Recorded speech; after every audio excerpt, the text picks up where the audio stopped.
Montana Territory, late spring of 1873, the wind carried ash. Whitlow rode slow, boots heavy in the stirrups, eyes narrowed against the smoke curling over the rise.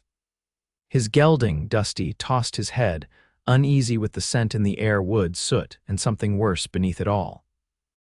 Hayes pressed his heels gently, guiding the horse down the slope toward what had once been a homestead.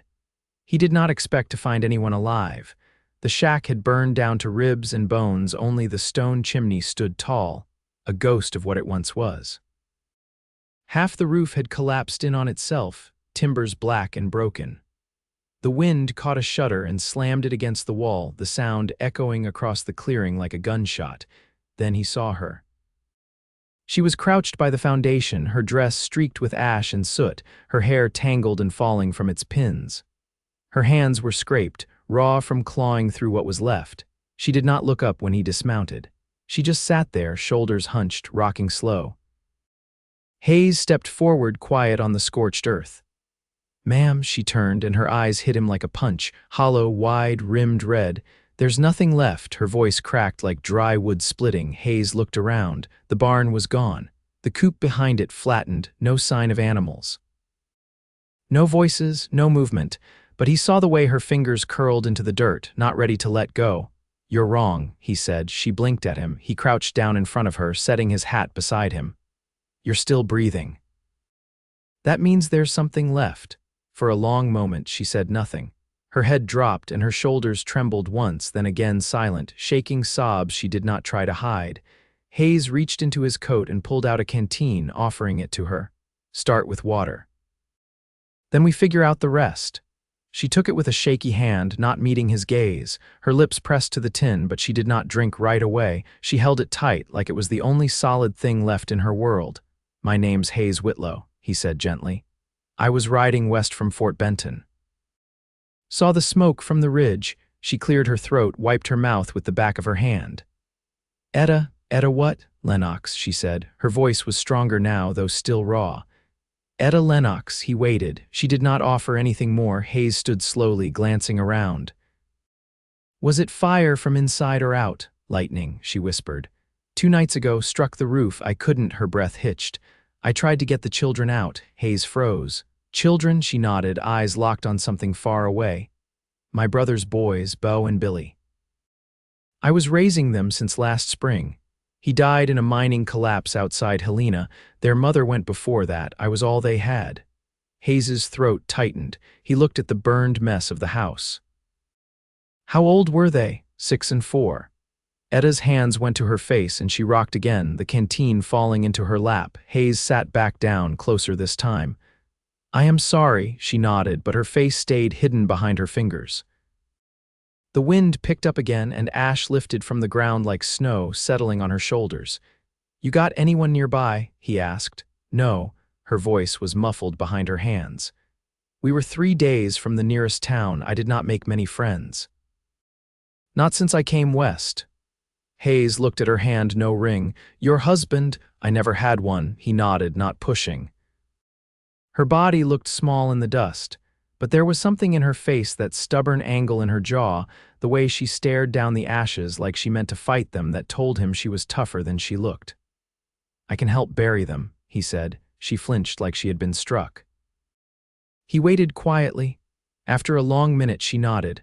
"I marked where I laid them, behind the house. There's a shovel in the barn ruins." He found it under a fallen beam. The handle was scorched, but it held. They worked in silence, side by side. The ground was soft from the recent rains, still dark with spring thaw. Etta did not cry again, but her lips thinned and her hands trembled as she packed the earth.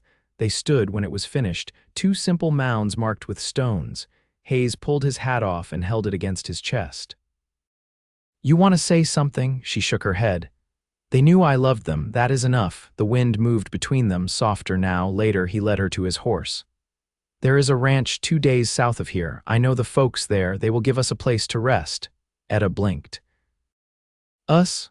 I am not leaving you out here, Miss Lennox. You can argue if you want, but I am stubborn." She stared at him, eyes sharp again. "I do not need saving." He smiled, warm, steady. "I never said you did. But everyone needs a hand now and again." Etta hesitated, then reached for his outstretched hand. Her fingers slid into his palm, small and calloused. "All right," she said. "Just for a little while."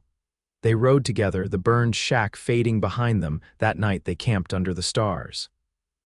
She sat cross-legged on the blanket, arms around her knees, watching the fire with quiet eyes. Hayes handed her a tin of beans and bread.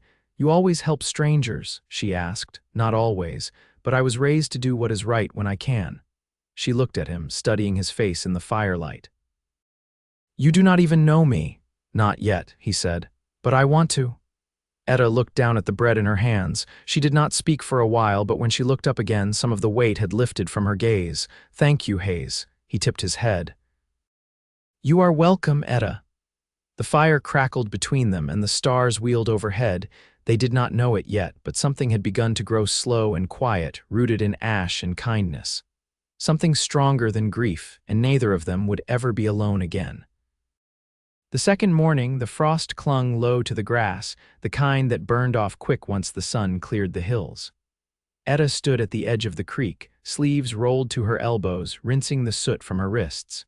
Her hands moved slow, careful. She didn't look up when Hayes approached, but she didn't move away either. He crouched nearby, dipping his own hands into the water.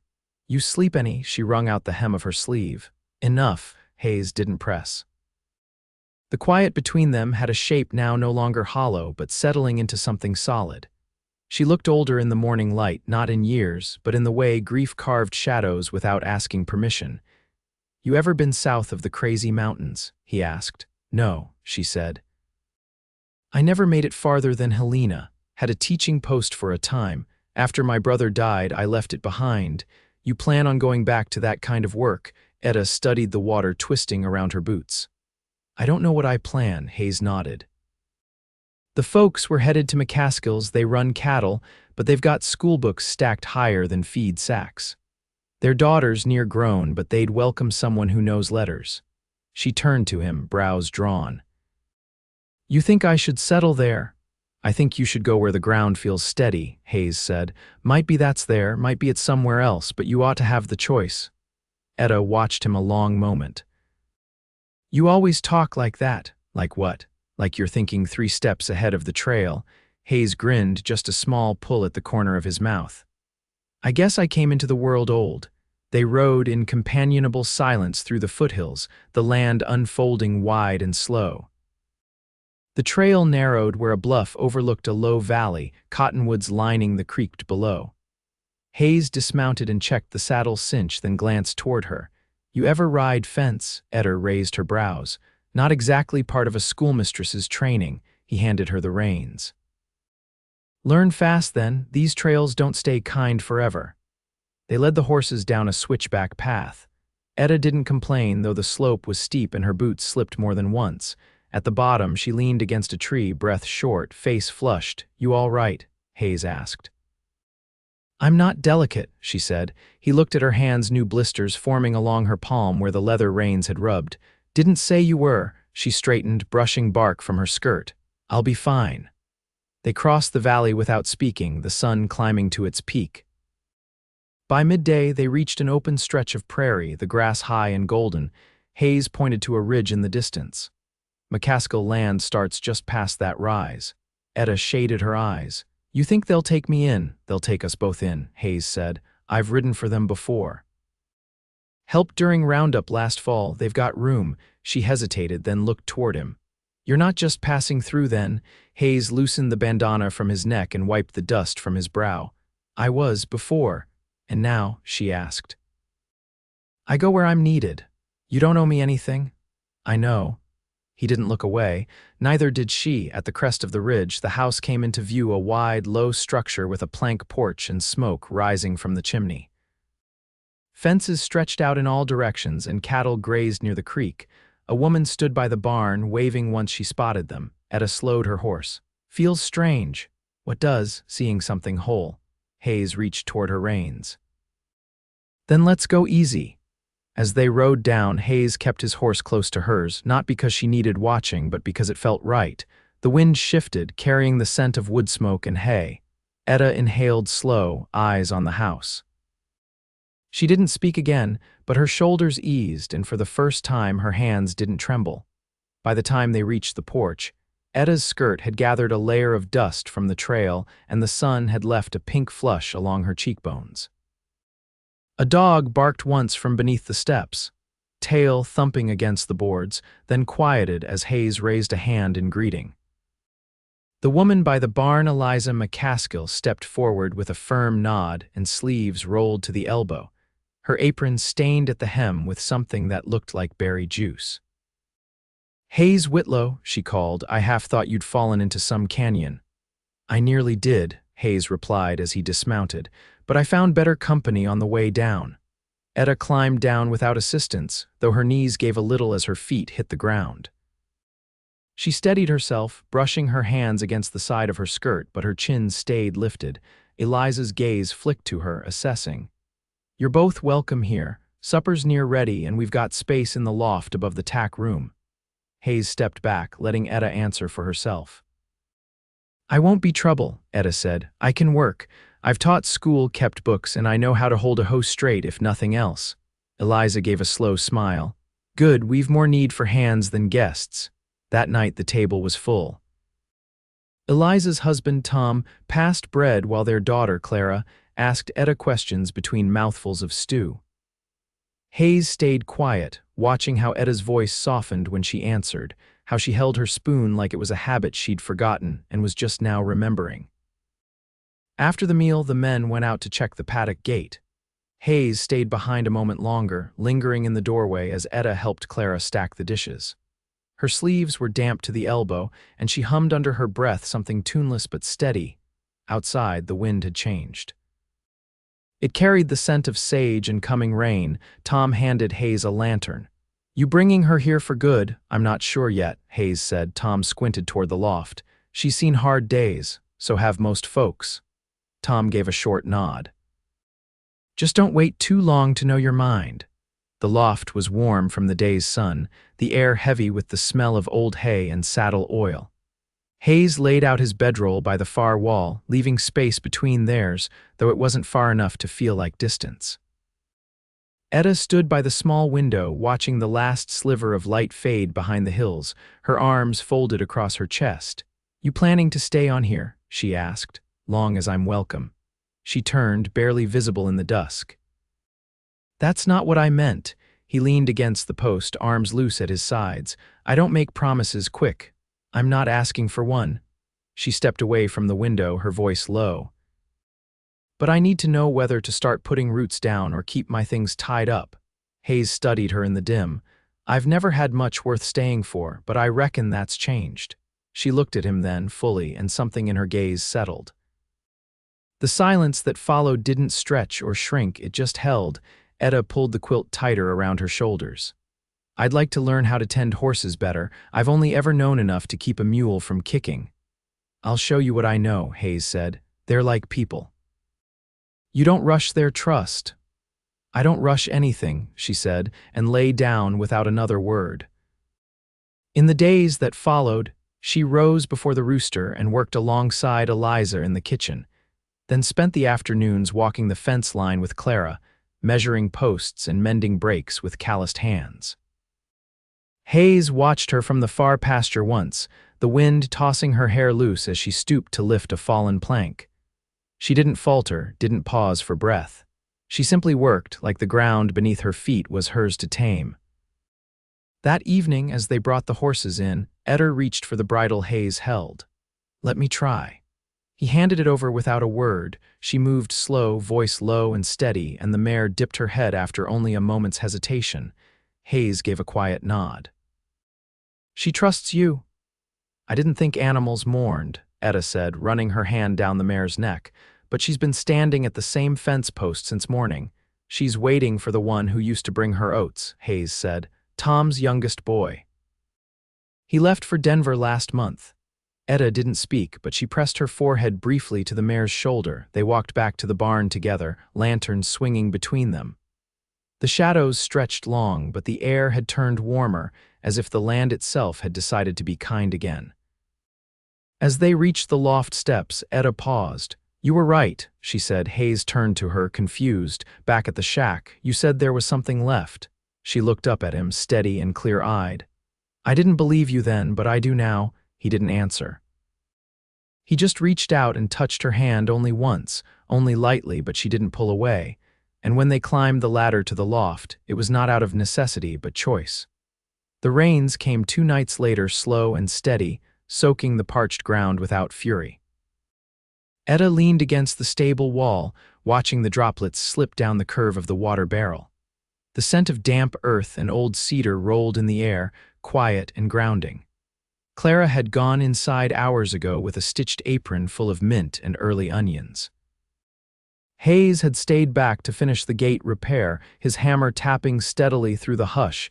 Etta turned as he stepped in, shoulders damp, shirt clinging to his forearms. You'll catch a chill, she said. He shook the rain from his hat. Not likely. I've worked through worse. She studied him a moment, then reached for the kettle hanging over the coals. There's coffee if you want it. Hayes pulled a stool close and settled down, boots leaving wet prints on the packed dirt. You always make coffee this late. I didn't sleep last night. She poured 2 tin cups, handing one to him. It's easier with a warm hand. Hayes took the cup. Bad dreams? No, she said, wrapping both hands around her own. Just kept seeing things I never had time to notice before. The way the barn leans a little east, how Clara hums when she braids the rope, that sort of thing. He sipped without looking away. You've been watching this place like you mean to stay. Etta didn't answer right away. The firelight cut through the doorway behind him, throwing long shadows along the floor. I went to a dress shop once, back in Helena, she said finally. Hadn't planned to buy anything, I just wanted to see something made for no reason but beauty. The woman behind the counter looked at me like I'd tracked in manure. Hayes set his cup down. She was a fool. I was wearing my brother's boots. I guess I didn't fit the room. You fit this one, he said, voice even. Etta looked down into her cup. That's what scares me. Hayes leaned forward, elbows resting on his knees. Tell me what you're afraid of.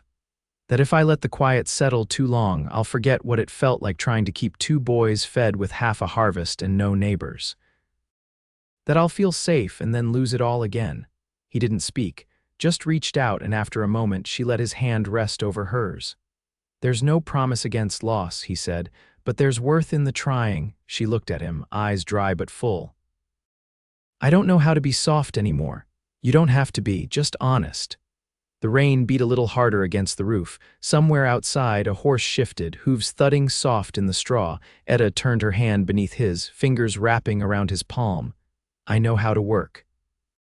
I know how to keep things going, but I don't know what it means to be wanted. Hayes's brow furrowed. You think this is charity? I don't know what it is, she admitted, but I know I don't want to feel beholden to anyone. Then don't, he said. Stay because you choose to. Not because anyone expects it. I want to build something, she said quietly, not just survive it. Hayes nodded. Then start here. The lantern flickered, casting soft gold across her face. She looked different in the light, less guarded but not fragile. There was a steadiness in her now, a root planted deep and growing. They'll offer me the school shed tomorrow, she said. Clara told me, said her mother's been hinting. You want it, I think I do. Hayes stood and offered his hand. Then let's walk the pasture before the light's gone. She hesitated, then rose and took it. The rain had softened to mist, the wind gentle against their coats.